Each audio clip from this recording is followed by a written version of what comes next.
Are we? Good afternoon, ladies and gentlemen. Firstly, I hope I might be able to join your association sometime, Scott. Sounds very exciting to me. You didn't tell us how much you had to have, and I think I'm not quite there yet. But look, thank you very much for the invitation to be here to the Australia-China Business Council and indeed to Roxby Media. I think it's been a very interesting morning and we've had some wonderful and informative speakers. But it's my pleasure now to just share a little bit of time with you about how and generally the role China plays in Australia's migration program. I think you have to look at this issue from the point of view that we in Australia are an immigrant nation. And more than a quarter of Australia's resident population was born overseas. And while our historic ties to Europe and to the United Kingdom in particular are arguably undiminished, today it is Chinese immigrants that are living, working, studying and travelling in Australia in increasing numbers. Of our nearly 6 million foreign-born permanent residents and citizens, more than 450,000 come from China and the special administrative regions. In fact, last year, about 30,000 new permanent Chinese migrants arrived on our shores, and for the first time ever, overtaking the British in total new settlers, and now making up something in the order of 17.5% of the annual Australian migration program. This simple fact cannot be overstated. As our Immigration Minister, the Honourable Chris Bowen, said recently, every year since Australia was first formed, the majority of our permanent migrants have come from the United Kingdom.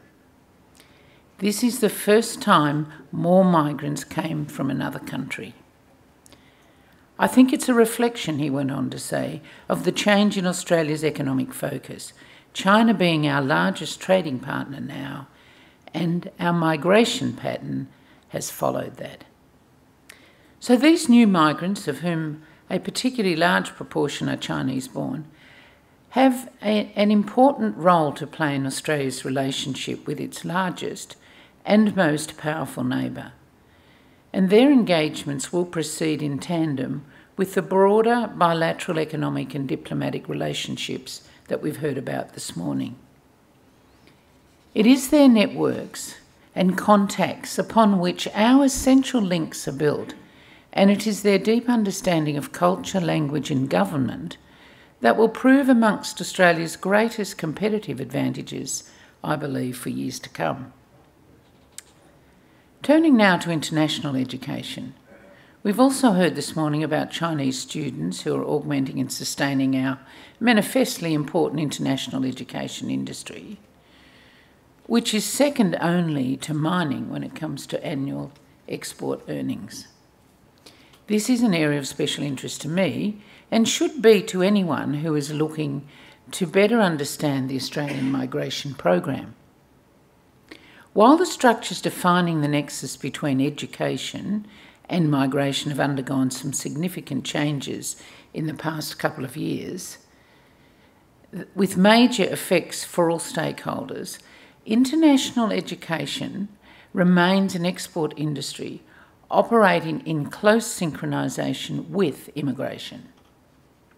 So across Australian education, from the school sector to English language intensive courses to postgraduate research, these international students are proving a ready and capable selection of professionals trained specifically to meet the demands of the market-driven Australian economy. In this way, student visa holders can actually be viewed, I think, as a leading indicator for future migrants.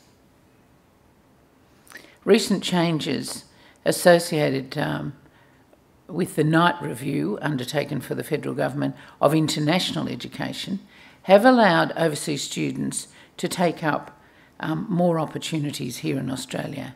And there is, at least at the university sector level, upon graduation, they'll be able to stay in Australia after their studies and work here. And that work experience, I think, will prove to be invaluable. International students, of course, if you look at their profile, they're young. They hold really generally an impermanent migration status. Factors that mark them as flexible and transnational, providing increased and deepened ties between Australia and their home countries. Whether or not they ultimately choose to settle in Australia is something that is within our control to a degree. That is to say, are we an attractive place to actually migrate to? But if international education is a leading indicator industry for future migration, it is also an industry that is increasingly dominated by Chinese clients, who numbered around 50,000 last year, nearly 20% of the annual total. In total, in fact, China provided nearly 80% more student visa holders than the nearest next source country, which in fact was India. But beyond its role in international education, China is extremely important also to us in other areas of Australian immigration. Chinese nationals are the most populous group of permanent settlers within our family stream. More than 10,000 annual arrivals, and the third most populous group in our skilled stream, with nearly 15,000. Now, these two sectors are very significant in the total migration program, in fact, make up the bulk of it. So China is also the second most populous source country when it comes to visitors, which is another major visa area, of course. So last year, there was over 250,000 visitors on visitor visas come to Australia from China. And at any given time, there's around 25,000 Chinese nationals in the country. Finally, let me just say that China is an increasingly important source country for the popular business long stay subclass 457 visas. They just tend to get called 457, but there's 104 different visa classes, but the 457 seems to be the one that most people know. But that's a temporary entry visa, and it's uncapped. And the number of 457 visas that were granted to Chinese nationals increased by 70% year on year to January, and now account for the sixth most visas of any country. So clearly people are coming, taking up specific jobs here in Australia on that visa. And for many people we know that then ultimately may convert to a more permanent visa. So let me, just by way of conclusion, say that while the numbers of Chinese visitors, workers, students and migrants in Australia are impressive, statistics are really cold, they're dispassionate, and often hard to really communicate the importance that lays behind them. And that is about the mobility and flexibility of our shared populations. And I think that's really something very important. I think, like the traditional diplomacy and robust trade that we've been talking about, international migration bolsters and complements Australia's engagement with China. And with the strengthened connectivity that extends to top-down federal level planning to the much more intimate and personal one-to-one interactions and relationships. So it's fair to say that over the past 40 years, indeed over the last 10 in particular, Australia has become undeniably more Chinese. In this time, China has changed as well and is now more familiar to Australian visitors than ever before.